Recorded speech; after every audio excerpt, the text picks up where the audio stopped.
ചില ആളുകളുണ്ട് നമ്മളെ ഗെയിം പ്ലേ തുടങ്ങിക്കഴിഞ്ഞാൽ ഉടനെ പോയി അമർത്തി പിടിക്കും നമ്മളൊരു ഡാഷ് ബട്ടന് അല്ലെങ്കിൽ സ്പ്രിന്റ് എന്ന് പറയുന്നത്. നമുക്കറിയാം പ്ലേയേഴ്സ് നമുക്ക് സ്പീഡി ആയിട്ട് റൺ ചെയ്യിക്കാൻ നമുക്ക് ഗെയിം പ്ലേ ഒന്ന് സെറ്റാക്കി എടുക്കാനുള്ള സെറ്റീസ് ഒക്കെയാണ് നമ്മൾ ഡാഷ് അതിൻ്റെ സ്പ്രിന്റ് എന്ന് പറയുന്നത്. എന്നാൽ ഇത് നിങ്ങൾ അമിതമായിട്ട് യൂസ് ചെയ്യുന്നുണ്ടെന്നുണ്ടെങ്കിൽ നിങ്ങൾക്കത് വലിയൊരു പൊട്ടത്തിലാണ് കാണിക്കുന്നത്. അപ്പോൾ ഇന്ന് നമ്മൾ നോക്കുന്നത് നമ്മളെ ഈ ഫുട്ബോൾ എന്നുള്ള അവോയ്ഡ് ചെയ്യേണ്ട കുറച്ച് മിസ്റ്റേക്സുകളും അതേപോലെ തന്നെ എൻ്റെ വക കുറച്ച് സജഷൻസും ആണ് ഇന്നത്തെ ഒരു വീഡിയോയിലൂടെ നമ്മൾ നോക്കുന്നത്. സോ നമുക്ക് നേരെ നമ്മൾ വീഡിയോ നമുക്ക് സ്റ്റാർട്ട് ചെയ്യാം. ഓക്കെ, നമ്മൾ ഒന്നാമത്തെ കാര്യം എന്ന് പറഞ്ഞാൽ നമുക്ക് ഒരു തുടക്കത്തിൽ നമ്മൾ പറഞ്ഞു വെച്ചാൽ നമ്മൾ ഡാഷ് അല്ലെങ്കിൽ സ്പ്രിന്റ് ആ ഒരു സെറ്റീസും തന്നെ നമുക്ക് തുടങ്ങാം. അപ്പോൾ ഇത് നമുക്ക് വേണം. അമിതായ അമൃതോ വിഷുന്ന് എല്ലാവർക്കും അറിയുന്ന കാരണം തന്നെ ആയിരിക്കും.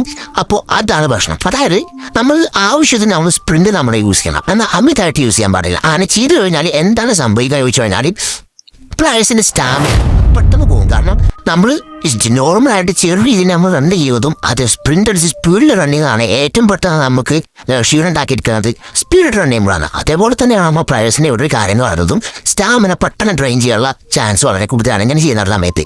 രണ്ടാമത്തെ കാര്യം എന്ന് പറയുന്നത് നമുക്ക് പ്ലേയേഴ്സിനെ നമുക്ക് കൺട്രോൾ ചെയ്യാൻ നല്ല റിസ്ക് ആയിരിക്കും. റണ്ണ് ചെയ്യിക്കാവുന്നതാണ്, പക്ഷേ ആ ഒരു സമയത്ത് ബാൾ കൺട്രോൾ കുറവുള്ള പ്ലെയർ ആണെന്നുണ്ടെങ്കിൽ ഈവൻ നല്ല കൺട്രോളുള്ള പ്ലെയർ ആണെങ്കിൽ പോലും നമുക്ക് നല്ല രീതിയിൽ പ്ലെയർ നമുക്ക് ബാലൻസ് ചെയ്യാനോ ഡ്രിബിൾ ചെയ്യാനൊന്നും പറ്റാത്ത അവസ്ഥ വരാൻ ചാൻസ് ഉണ്ട്, കൺട്രോൾ ചെയ്യാൻ പറ്റാത്ത അവസ്ഥ. അപ്പോൾ നമ്മളൊരു സ്പ്രിന്റ് ഇല്ലാത്ത സമയത്ത് നമുക്ക് അത്രയും പെർഫെക്റ്റ് ആയിട്ട് നമുക്ക് എന്ത് ചെയ്യാം, നമുക്ക് നല്ല രീതിയിൽ കൺട്രോൾ ചെയ്യാനുള്ള ഓപ്ഷൻ ഉണ്ട്. അപ്പോൾ ഫുൾ ടൈം യൂസ് ചെയ്യാതിരിക്കുക, ആവശ്യത്തിന് മാത്രം യൂസ് ചെയ്യുക. ഓക്കെ, പിന്നെ ഈ ഒരു കാര്യം പ്രത്യേകം ശ്രദ്ധിക്കുക. ഓക്കെ, ഈ രണ്ട് കാര്യങ്ങൾ മെയിൻ ആയിട്ട് ഡാഷ് ഓവറായിട്ട് നമ്മൾ യൂസ് ചെയ്യുമ്പോൾ ഉണ്ടാവാറുള്ള പ്രശ്നം എന്ന് പറയുന്നത്. ഇനി നമ്മൾ രണ്ടാമത്തെ കാര്യം എന്താണെന്ന് വെച്ച് കഴിഞ്ഞാൽ നമുക്കറിയാം നമ്മളൊരു പോസ്റ്റിംഗ് ഗെയിം കളിക്കുന്ന ആളുകളുണ്ടാവും. ഇപ്പോൾ ടു കൗണ്ടർ ആണെങ്കിൽ പോലും ബോൾ ഒരുപാട് സമയം നമ്മൾ കാല് വെച്ച് കളിക്കുക എന്നുള്ളത് നല്ല രീതിയിൽ നമുക്ക് ഒരു ഇൻട്രസ്റ്റിംഗ് ആയിട്ടൊരു കാര്യമാണ്. അതെ, പക്ഷേ ഏറ്റവും നമുക്ക് നമുക്ക് ഫുട്ബോൾ കളിക്കുമ്പോൾ ഏറ്റവും മെയിൻ ആയിട്ടുള്ളൊരു സമയം എന്താ, ഗോളാണ്. നിങ്ങൾ 10,200 പാസ് കൊടുത്ത ഒരാളും അതേപോലെ തന്നെ 100 പാസ് കൊടുത്ത ഒരാളും അതിൽ ആരാണ് ഗോൾ അടിച്ച് അവരാണ് വിജയം. അല്ലാണ്ട് 1,200 പാസുകൾ കൊടുത്തു പറഞ്ഞിട്ട് ഒരിക്കലും നിങ്ങൾ വിജയിക്കാൻ പോകുന്നില്ല. അപ്പോൾ അതുകൊണ്ട് തന്നെ എപ്പോഴും ഇങ്ങനെ പാസ് ചെയ്ത് കളിക്കുന്ന ആ ഒരു സമയത്ത് കൂടുതൽ അറ്റാക്കിനുള്ള ഒരു ശ്രമം നടത്താനും ശ്രദ്ധിക്കണം. ഞാൻ ഒരുപാട് ആളുകൾ ഇതിനെ കണ്ടിട്ടുണ്ട്. അപ്പോൾ ഞാൻ പണ്ട് കാണുമ്പോൾ ഒരു പോസ്റ്റിംഗ് ഗെയിം യൂസ് ചെയ്ത് കളിക്കുന്ന ഒരു വ്യക്തിയാണ് ഞാൻ. ഇപ്പം നിലവിൽ ക്വിക്ക് കൗണ്ടറാണ്. അതായത് പോസ്റ്റിംഗ് ഗെയിം വെച്ച് കളിക്കുമ്പോൾ എനിക്ക് ഇൻട്രൊഡക്ഷൻ വെച്ച് കഴിഞ്ഞാൽ നല്ല രീതിയിൽ പാസ് ചെയ്ത് കളിക്കുന്ന ഒരാളാണ് ഞാൻ.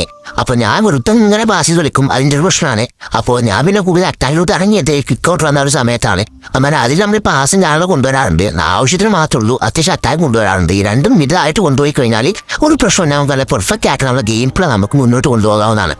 പിന്നെ നമ്മൾ ഈ ഫുട്ബോൾ നമ്മൾ ശ്രദ്ധിക്കേണ്ട ഒരു കാര്യമാണ് സ്കിൽസ് എന്ന് പറയുന്നത്. അപ്പോൾ സ്കിൽസ് നമുക്ക് അങ്ങനെ ഈസി ആയിട്ട് പഠിക്കാനുള്ള ഒരു വീഡിയോ നമ്മൾ ചെയ്തിട്ടുണ്ട്. അതിൽ ലിങ്ക് നമ്മൾ ഡിസ്ക്രിപ്ഷനിൽ കൊടുത്തിട്ടുണ്ട്, നമുക്ക് പോയിട്ട് കാണാവുന്നതാണ്. അപ്പോൾ സ്കിൽസ് എന്ന് പറയുന്നത് അത് ആവശ്യത്തിനുള്ള 2-3 സ്കില്ല് നമ്മൾ പഠിച്ചു വെക്കുന്നത് നല്ലതാണ്. കാരണം നമുക്ക് പ്ലെയേഴ്സിന് ഈസി ആയിട്ട് മറികടന്ന് പോകാനും നമ്മളൊരു നല്ലൊരു പ്ലെയർ ആവാനും പ്രൊഫഷണൽ പ്ലെയർ ആവാനുള്ള ഏറ്റവും വലിയൊരു അവസരം എന്ന് പറയുന്നത് സ്കില്ല് തന്നെയാണ്. ഈവൻ നിങ്ങൾക്ക് മിസ്പാസർ വരുന്നുണ്ടെങ്കിൽ പോലും നിങ്ങൾക്ക് സ്കില്ല് ചെയ്യാൻ അറിയാണെന്നുണ്ടെങ്കിൽ നിങ്ങൾക്ക് ജീവിച്ച് പോകാം. ഈ ഫുട്ബോൾ വെച്ചിട്ട് ഈസി ആയിട്ട് കളിച്ച് കയറി പോകാവുന്നതാണ്. സോ അതുകൊണ്ട് തന്നെ കുറച്ചൊക്കെ ആവശ്യത്തിനുള്ള സ്കിൽസും കാര്യങ്ങളൊക്കെ പഠിച്ചു വെക്കാൻ ശ്രമിക്കുക. ഇനി കൂടുതൽ പഠിച്ചു വെച്ചാലും പ്രശ്നമൊന്നുമില്ല. ഇത് അമിതമായിട്ട് പഠിച്ചു കണ്ട് പ്രശ്നമില്ല, പക്ഷേ ഫുൾ ടൈം ചെയ്യാൻ പാടില്ല. അതായത് ലൈക്ക് ടൈമിങ് കാര്യങ്ങളൊക്കെ മെയിനായിട്ട് നോക്കണം. കുറേ സ്കില്ല് ചെയ്യാറുണ്ട് കാര്യമില്ല. പ്ലെയർ ആ ഒരു തനക്ക് നിൽക്കുമ്പോൾ സ്കിൽ ചെയ്തിട്ട് പിന്നെ അവിടെ സ്കില്ലിട്ടില്ല വീട്ടിലാണ് ബോൾ കാലിൽ പോകും, അത് പിന്നെ മനസ്സിലാക്കാം. അപ്പോൾ ടൈമിങ്ങും ഇമ്പോർട്ടൻ്റ് ആണ്.